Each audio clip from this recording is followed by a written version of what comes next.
त्वत्प्रेयसः श्रवणयोरमृतायमानां तुल्यां त्वदीयमणिनूपुरसिञ्चितानां गोदे त्वमेव जननि त्वदभीष्टवार्हां वाचं प्रसन्नमधुरां मम संविधेयाः. తిరుపతి గోవిందరాజస్వామి వారి దేవాలయంలో వేంచేసి ఉన్నటువంటి గోదాదేవి యొక్క నీరాట్ట మహోత్సవాన్ని మనం అందరం కూడా తిలకిస్తూ ఉన్నాం. ఈ నీరాట్ట మహోత్సవాలు ప్రతి సంవత్సరం కూడా తురాం మమ సంవిధేయాః. తిరుపతి గోవిందరాజస్వామి వారి దేవాలయంలో వేంచేసి ఉన్నటువంటి గోదాదేవి యొక్క నీరాట్ట మహోత్సవాన్ని మనం అందరం కూడా తిలకిస్తూ ఉన్నాం. ఈ నీరాట్ట మహోత్సవాలు ప్రతి సంవత్సరం కూడా ఎంతో వైభవంగా గోవిందరాజస్వామి వారి దేవాలయంలో నిర్వహింపబడుతుంది. అమ్మవారు గోదాదేవి తెల్లవారి ఆ పల్లకిలో ఊరేగుతారు. ఇది అనాదిగా వస్తున్నటువంటి ఒక సత్సంప్రదాయం. పల్లకిలో ఊరేగడం అంటే అది కూడా అలనాడు కృష్ణుణ్ణి చూడడానికి గోపికలు బ్రాహ్మ ముహూర్తాన్ని ఎంచుకున్నారు. ఆ బ్రాహ్మ ముహూర్తాన్ని ఎంచుకొని ఎవ్వరికీ కూడా కనిపించకుండా వాళ్ళు కృష్ణుడి దగ్గరికి వెళ్తారట. అంతటి భక్తి వాళ్ళకి, మధుర భక్తి వాళ్ళకి. గోవిందరాజస్వామి వారి దేవాలయం నుండి అమ్మ గోదాదేవి సర్వాలంకార భూది అని ఇలా ఆ మాడవీధుల్లో అమ్మవారు ఊరేగడం అనేది ఒక విశేషమైన సత్సంప్రదాయం. సన్నది వీధి గుండా మొదటి రోజైతే దక్షిణ మాడవీధి, అదే ప్రకారంగా ఆ మాడవీధులంతా కూడా ఊరేగుతూ ఆ తల్లి అందరినీ అనుగ్రహిస్తూ ఉంటుంది. అలాగే పెద్ద మాడ వీధులను చెప్తూ ఉంటారు. కర్ణాల వీధి గుండా, కర్ణాల వీధి, అలాగే బేరి వీధి గుండా, గాంధీ రోడ్డు గుండా, ఆ చిన్న బజార్ వీధి గుండా రామచంద్ర పుష్కరిణి అనేటువంటి రామచంద్ర కట్టకు వేయించేస్తారన్నమాట. ఆ గజరాజులు ముందుకు సాగుతూ ఉండగా ఆ మంగళ వాయిద్యాలు అక్కడ మార్మోగుతుండగా ఆ గోదాదేవి నీళాతుంగ స్తనగిరితటీ సుప్తముద్బోధ్య కృష్ణం గోదాతస్యై నమగిదమిదం భూయ ఏవాస్తు భూయ అన్న రీతిగా అలా అమ్మ మెల్లమెల్లగా ఆ భక్తులందరూ కూడా అనుగ్రహిస్తూ ఆ రామచంద్ర కట్ట అనేటువంటి ఆ పైన వేంచేస్తున్నది. కర్పూర నీరాజనాలంతా కూడా అందుకుంటున్నది. ఇక్కడ ఏం విశేషమంటే అమ్మవారు వేంచేసేదానికి ముందు స్వామివారు వేంచేస్తారు. ఎక్కడా కూడా మనం ఇటువంటి ఆ సంఘటనలు మనం వినం. కానీ గోవిందరాజస్వామి వారు స్వయంగా పర్యవేక్షిస్తారట. 7 రోజుల పాటు అమ్మ గోదాదేవి వేంచేసేటువంటి ఆ ప్రదేశం ఎలా ఉంటుంది, ఆ ప్రదేశంలో ఏమైనా ఒక అవాంతరాలు ఉన్నాయా, అలాగే ఆ ప్రదేశం ఆ స్థలం ఎలా ఉన్నది, ఏమైనా రాళ్లతో ముళ్ళతో ఇదంతా కూడా ఉన్నాయా అని స్వామి పర్యవేక్షిస్తాడండి. ఎంత వైభవం చూడండి. భక్తులందరూ కూడా ఈ ఉత్సవం కొరకు కాచుకో ఉంటారు.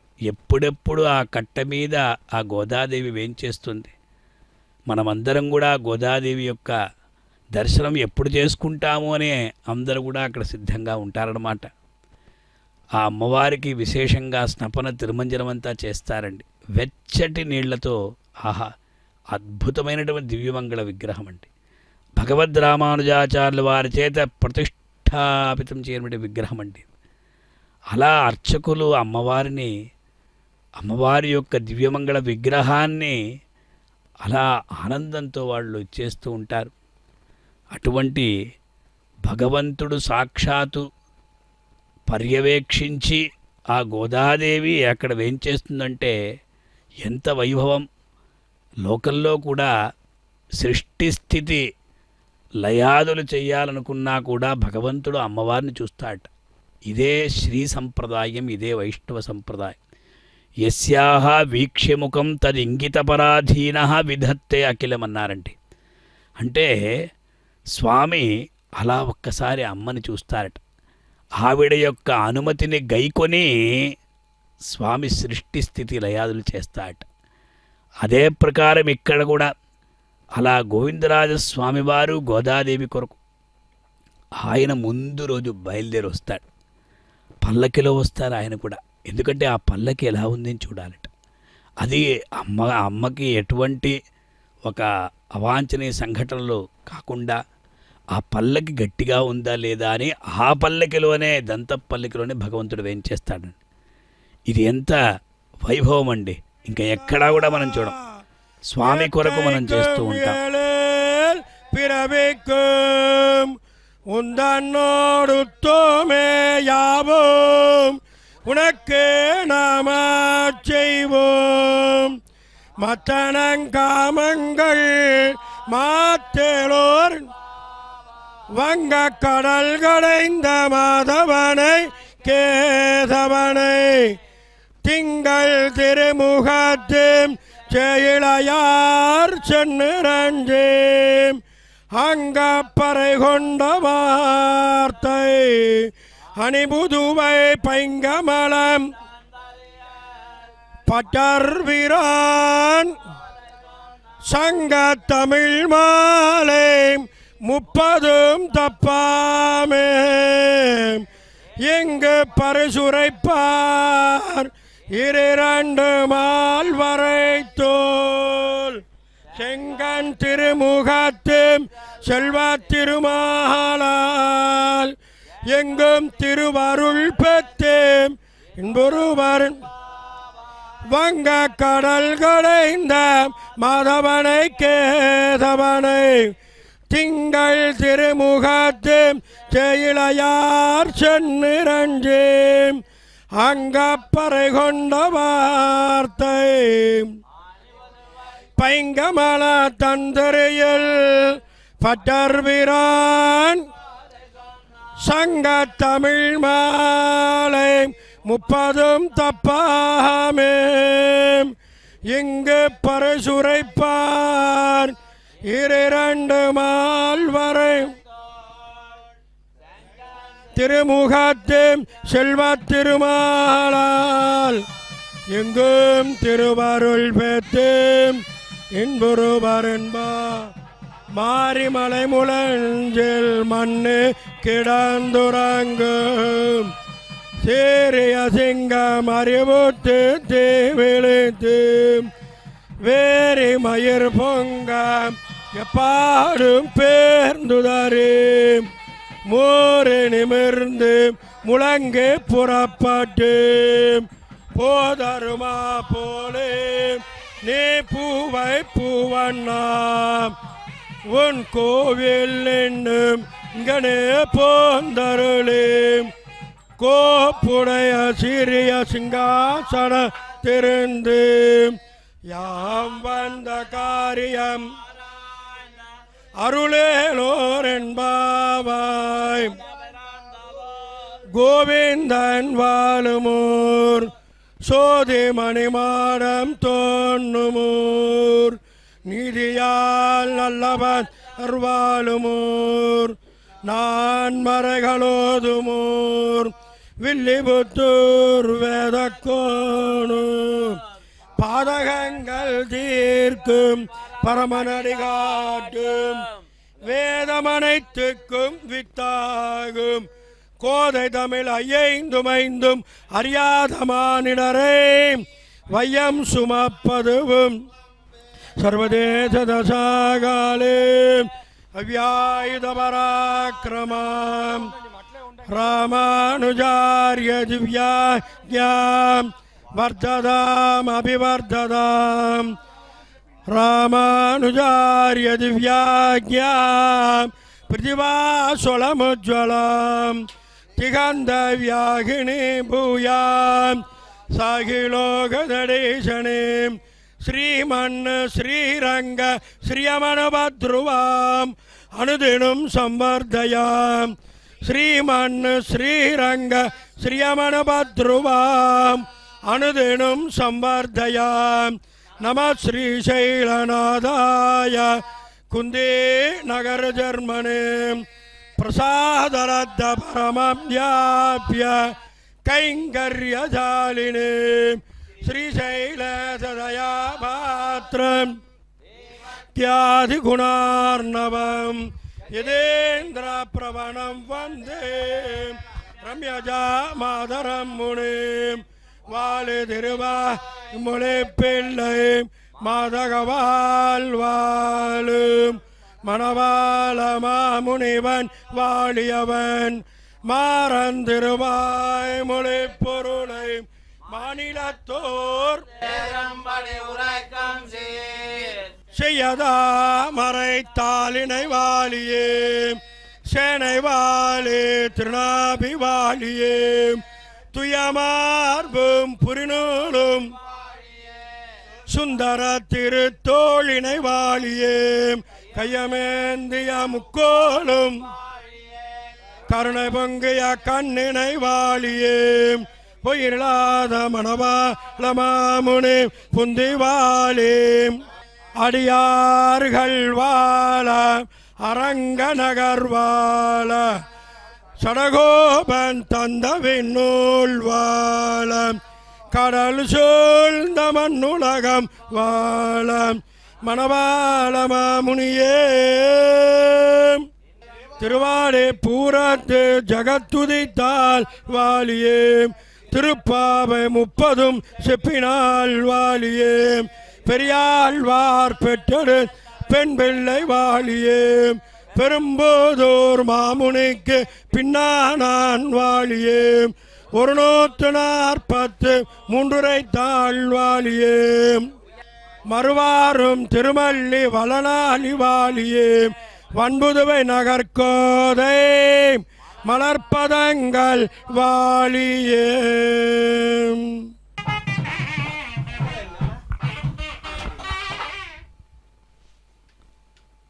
అమ్మవారి యొక్క నీరాటోత్సవంలో భాగంగా మనం ప్రతిరోజు కూడా తిరుప్పావి అనే ప్రబంధాన్ని అనుసంధానం చేసుకుంటున్నాం. ఈనాటి పాసురాన్ని కూడా విన్నవించడం జరిగినది. మారి మరమழஞ்சேல் மன்னி கிடந்துறங்கும் சீரியசிங்க மறிவொத்து தீவிழித்து வேரிமயர்பொங்க எப்பாடும் பேந்துதிரி முருணிமிருந்து முழங்கை புறப்பட்டு போதருமா போலே நீ பூவை பூவண்ணா உன் கோயில் நின்னிங்கனே போந்தருடி கோப்புடைய சீரிய సింహాసనத்திலிருந்து యాం వందహార్యం ఆరాయింది అరుళని ఈ ప్రకారంగా ఆ పాసురంలో అమ్మవారు గోదాదేవి చక్కగా కృష్ణుడు ఎలా రావాలి, ఏ ప్రకారంగా తన యొక్క స్థానం నుండి భక్తులను అనుగ్రహించడానికి రావాలి అని ఇక్కడ తెలియజేస్తున్నది.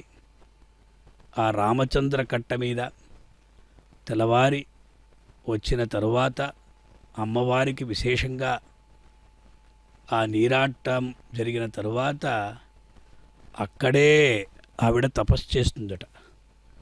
కృష్ణుడి కొరకు అలా తపస్సు చేస్తూ కృష్ణుణ్ణి పొందుతుంది.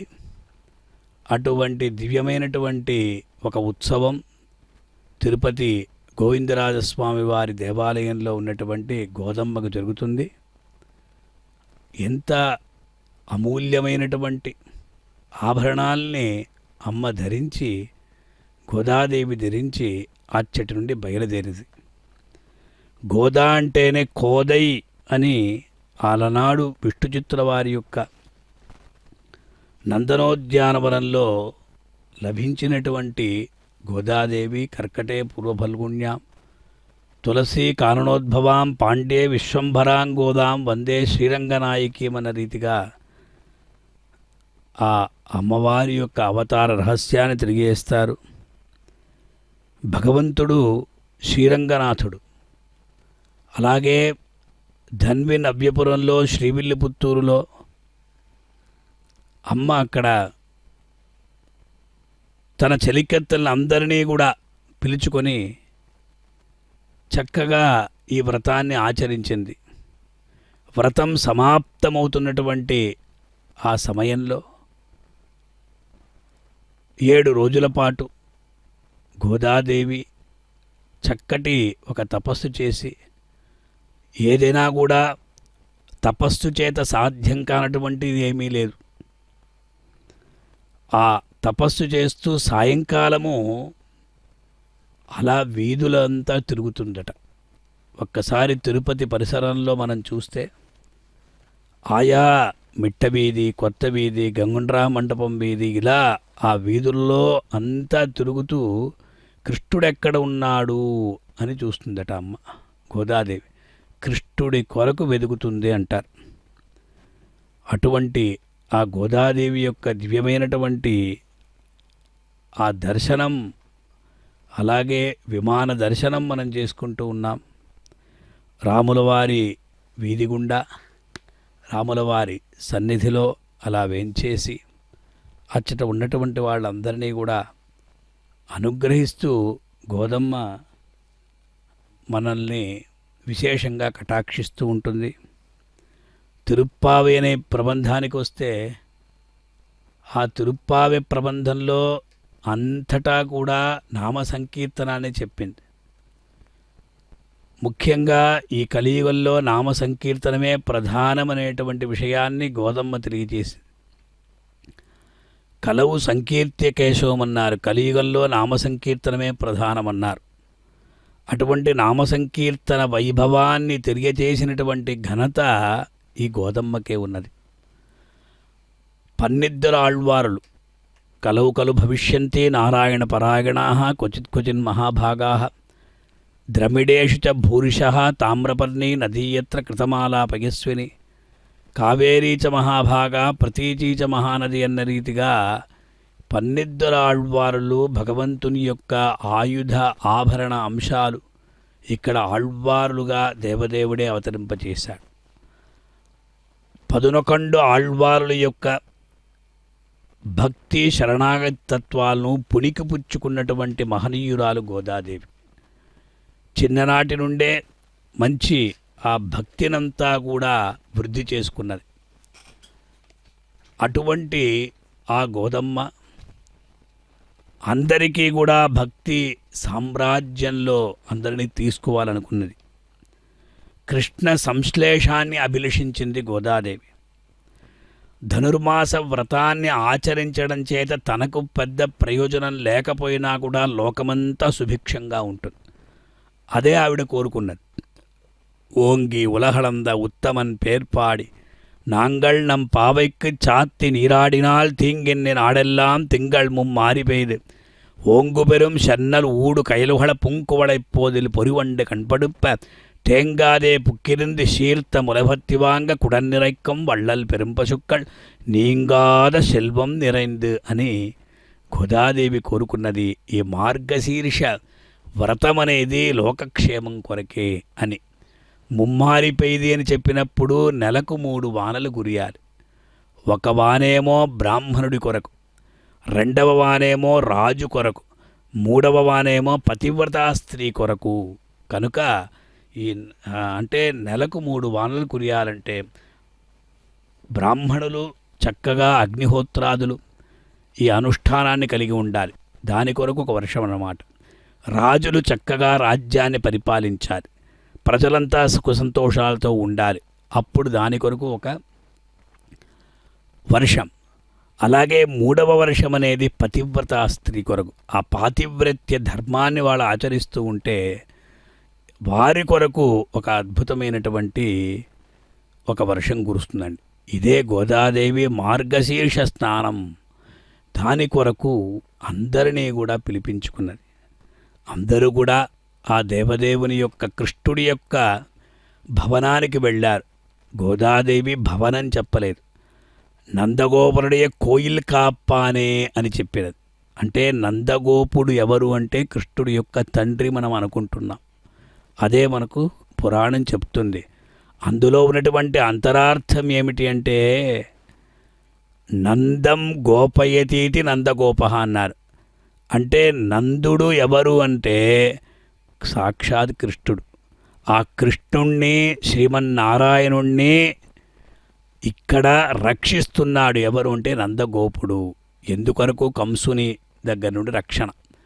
అందువల్ల ఆనందో బ్రహ్మే దివ్యజానాత్ ఆనందాద్యేవ ఖల్విమాని భూతాని జాయంతే ఆనందేన జాతాని జీవంతి ఆనందం ప్రయంతపి సంవిశంతీతి అన్న రీతిగా ఆనంద స్వరూపుడు పరమాత్మ కదండి.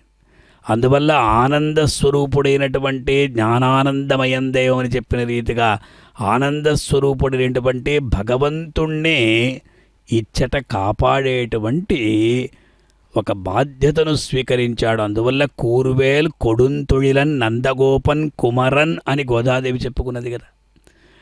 ఎల్లప్పుడూ కూడా కృష్ణ రక్షణ కొరకు నందగోపుడు సిద్ధంగా ఉంటాడు. అటువంటి గోదాదేవి హేమంతే ప్రథమే మాసి నందవ్రజ కుమారికా చేరుహు హవిష్యం భుంజానా కాత్యాయన్యర్చన వ్రతమనీటిగా రేపల్లెలో గోపికలందరూ కూడా కృష్ణ సంశ్లేషాన్ని గోరి హేమంత ఋతువులో మొదటి నెలలో మార్గశిరంలో చక్కగా వ్రతాన్ని ఆచరించారు. ఇతి చైవ యథాచక్రు ప్రపన్నా గోపికాస్త్రియ ధనుర్మాసవ్రతం గోదా తథైవ భగవత్పరా రంగేశం పూజయామాస విధినా నియతవ్రత అన్న రీతిగా గోదాదేవి తనను ఒక గోపికగా భావించి ఆ గోపికల కాత్యాయని వ్రతాన్ని అనుసరించుచు ఈ ధనుర్మాస వ్రతాన్ని ఆచరించింది కదా అండి. మనకందరికీ కూడా ఈ వ్రతం అనేది సమస్తమైనటువంటి మంగళాలని కలుగజేస్తుంది. అది కూడా ఆ గోదమ్మ చూడికొడుత నాచ్యార్ ఆవిడ చేసినటువంటి వ్రతం. ముఖ్యంగా ఆ గోదమ్మను వర్ణిస్తూ వేదాంత దేశికుల వారు చక్కగా గోదాస్తుతి అనేటువంటి ఒక దివ్యమైనటువంటి స్తోత్రాన్ని అనుగ్రహించారు. అది 29 శ్లోకాలే ఉంటాయి. ఆ 29 శ్లోకాలలో గోదమ్మ యొక్క వైభవాన్ని చక్కగా వర్ణిస్తూ ఉన్నారు. ఎలాగి ఏ ప్రకారంగా అంటే, అమ్మా గోదాదేవి, నీవు ఎంతో చక్కగా భోక్తుం తవ ప్రియతమం భవతీవ గోదే భక్తిం నిజాం ప్రణయ భావనయా గృణంతః ఉచ్చావచై విరహ సంగమజైరుదంతై శృంగారయంతి హృదయం గురవస్త్వదీయా. అమ్మా, నీ గురువులు నీ ప్రియతముడైనటువంటి ఆ దేవదేవుణ్ణి నీవలే అనుభవించడం కొరకు తమ భక్తిని ప్రేమగా మలుచుకున్నారు. కాబట్టి ఎడబాసినప్పుడు గాని కలిసినప్పుడు గాని ఆ చిత్ర విచిత్రములైనటువంటి అనేక ప్రవృత్తులచే ఆ భాషను భావాన్ని అందంగా వాళ్ళు సింగారింపజేసుకున్నారన్నారండి. అటువంటి ఆ గోదమ్మను విశేషంగా మనం దర్శించుకుంటున్నామంటే మనం దేని కొరకు అంటే, వాస్తవంగా చూస్తే గోదావరి నది ఉన్నదండి. ఆ గోదావరి పరమ పవిత్రమైనటువంటి నది. గంగా నది అంతకన్నా పరమ పవిత్రమైనది మనకు పురాణం చెప్తుంది. కానీ వేదాంత దేశికుల వారు ఎంతో చమత్కారంగా, అమ్మా, ఆ గోదావరి ఎలా పవిత్రమైనది అంటే నీ యొక్క పేరు అక్కడ ఉన్నది, గోదా అనే పేరున్నది. ప్రాయేణ దేవి భవతి వ్యపదేశయోగాత్ గోదావరి జగదిదం పయసా పునీతే యస్యాం సమేత్య సమయేషు చిరం నివాసాత్ భాగీరథీ ప్రభృతయోపి భవంతి పుణ్యా అని. ఎంత చక్కటి శ్లోకం అండి ఇది. అమ్మా గోదాదేవి, నీ పేరుతో ఆ నది వ్యవహరించడం వల్ల గోదావరి తన యొక్క ప్రవాహ జలంతో ఈ జగత్తును పవిత్రం చేస్తున్నది. కానీ గంగ, యమున, కావేరి మొదలైన నదులు కూడా సర్వకాలాల్లో గోదావరితో కలిసి చిరకాలం ఉండడం చేత అవి కూడా పావనమయ్యాయి, అవి కూడా పుణ్యనదులయ్యాయి అన్నారు. ఇయం గోదావరి రమ్యా పుష్పితై స్తరభిర్వృత అన్న రీతిగా చెప్తున్నారండి. అందువల్ల ఈ ప్రకారంగా 3.5 కోట్ల తీర్థాలకు అధిపతి పుష్కరుడండి. బృహస్పతి ఆ మేషాది ద్వాదశ రాశుల్లో ప్రవేశించేటప్పుడు 12 దినాలు, ఆ రాశుల్లో నుంచి నిష్క్రమించేటప్పుడు చివరి 12 దినాలు, సంవత్సరంలో మిగిలిన అన్ని దినాల్లోనూ మధ్యాహ్నం 1:36 పుష్కరుడు బృహస్పతి వెంట ఉంటాడు. కాబట్టి 12 ఏండ్లకు ఒకసారి పుష్కరం వస్తుంది. కానీ గోదావరి నదీ ప్రవాహంలోకి పర్వకాలాల్లో 3.5 కోట్ల నదుల జలం భూగర్భం గుండా వచ్చి చేరుతుందట. అందువల్ల ఆ నదులన్నీ పుణ్యనదులయ్యాయంటే అమ్మా గోదమ్మ నీ పేరు అక్కడ ఉండడం చేత ఆ గోదావరికి అంత చక్కటి నామం ఉన్నది అన్నారు, ప్రఖ్యాతి ఉన్నది అన్నారు.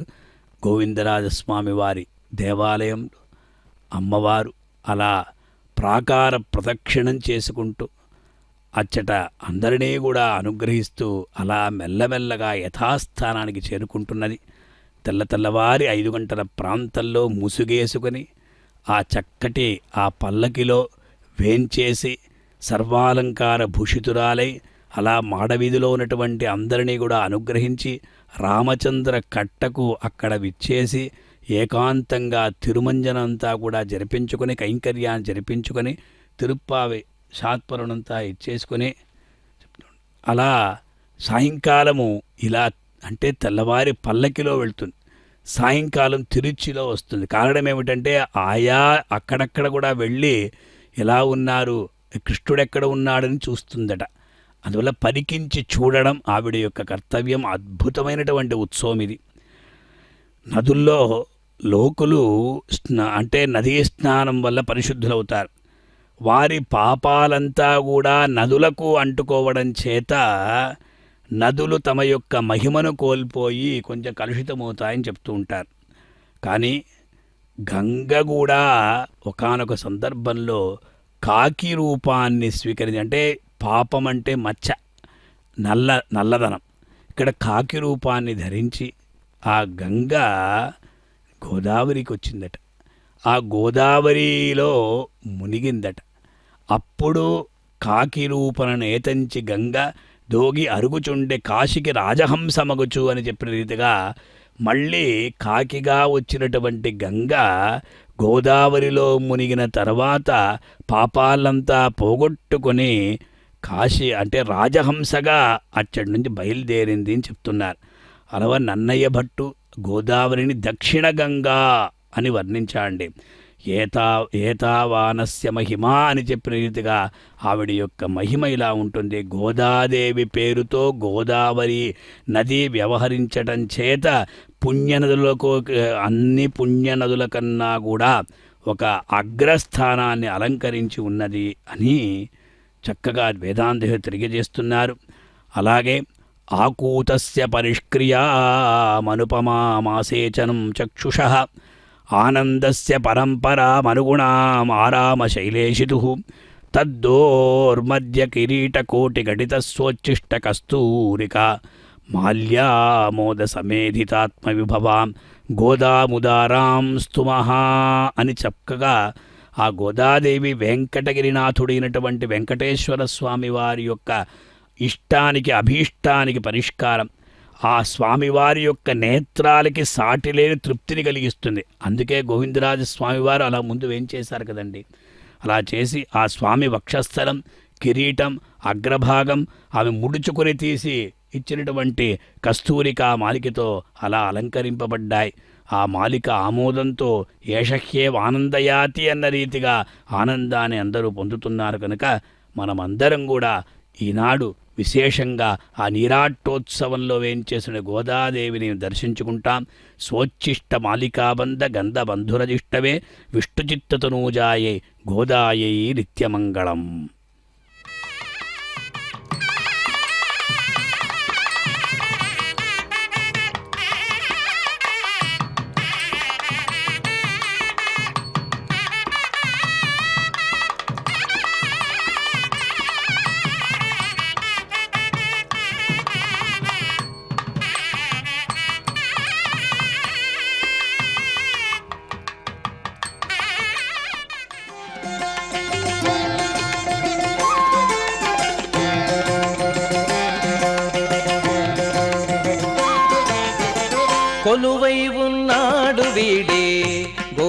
గోవిందరాజు కొలువై ఉన్నాడు వీడే గోవిందరాజు కొల కొల నేగి వచ్చే గోవిందరాజు కొలువై ఉన్నాడు వీడే గోవిందరాజు కొల కొల నేగి వచ్చే గోవిందరాజు కొలువై ఉన్నాడు వీడే గోవిందరాజు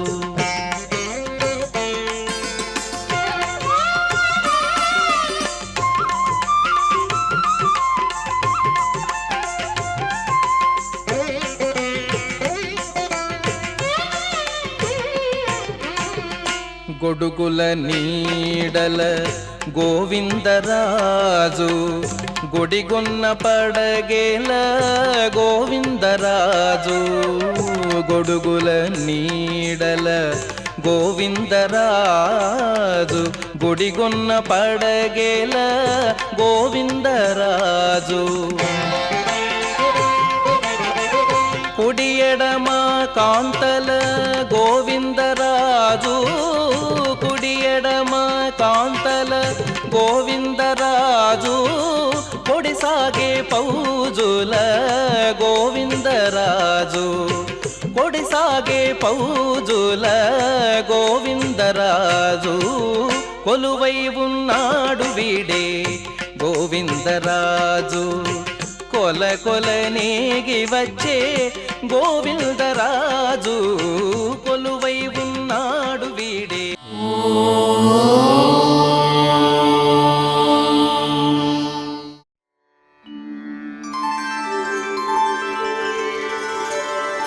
వినా వెంకటేశం ననాథో ననాథః సదా వెంకటేశం స్మరామి స్మరామి హరే వెంకటేశ ప్రసీద ప్రసీద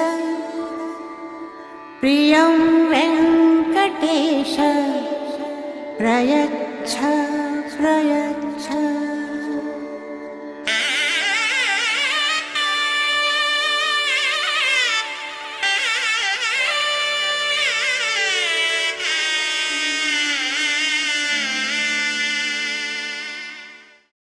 గోవింద